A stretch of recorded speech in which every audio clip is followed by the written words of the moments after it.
Goeiemôre, dit is donderdag die 22ste Mei. Vanoggend lees ons saam 1 Korintiërs 1 vers 23 en 24. Hier skryf Paulus vir die gemeente: Ons egter verkondig 'n gekruisigde Christus. Vir die Jode is dit 'n struikelblok en vir die nie-Jode is dit 'n dwaasheid. Maar vir diegene wat geroep is, Jode sowel as Grieke, is Christus die krag van God en die wysheid van God. God werk anders as mense. Dit wat mense dink swakheid is vir God krag. Ja, Jesus Christus wat homself kom gee, maak vir die wêreld nie altyd sin nie. Jode dink is 'n struikelblok, dat Christus sterf aan die kruis in 'n hout, in 'n boom. Vir die Grieke maak dit nie sin dat God kom en met swakheid en nie met wysheid en krag kom regeer nie. Maar God kom vir alle mense. God kom en hy kom wys deur sy liefde, deur sy broosheid, sy krag en sy genade vir ons as mense. Ja, en die wonderlike is, dis nie net vir Jode nie. Dis nie net vir 'n sekere groep mense nie, maar alle mense is welkom by God.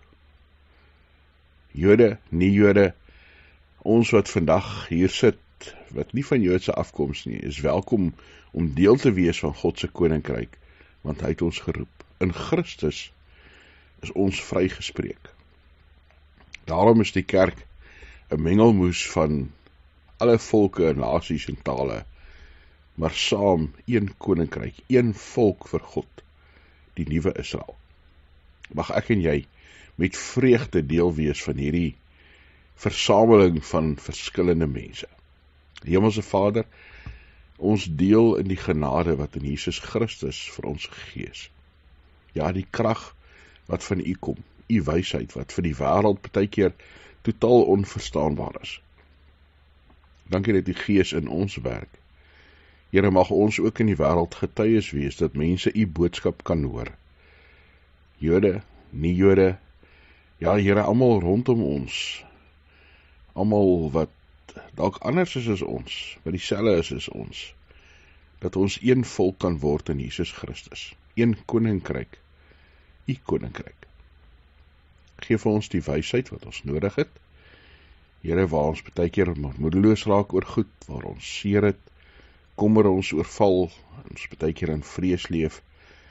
Here, soms is dit ons vreugdes en ons blydskap wat ons van U laat vergeet.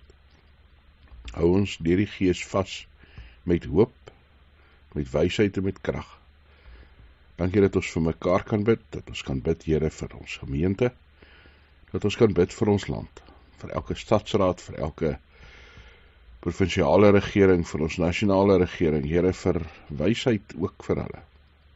Ons bid vir 'n wêreld wat gebuk gaan onder misdaad en geweld en onrus en oorloë, krisisse.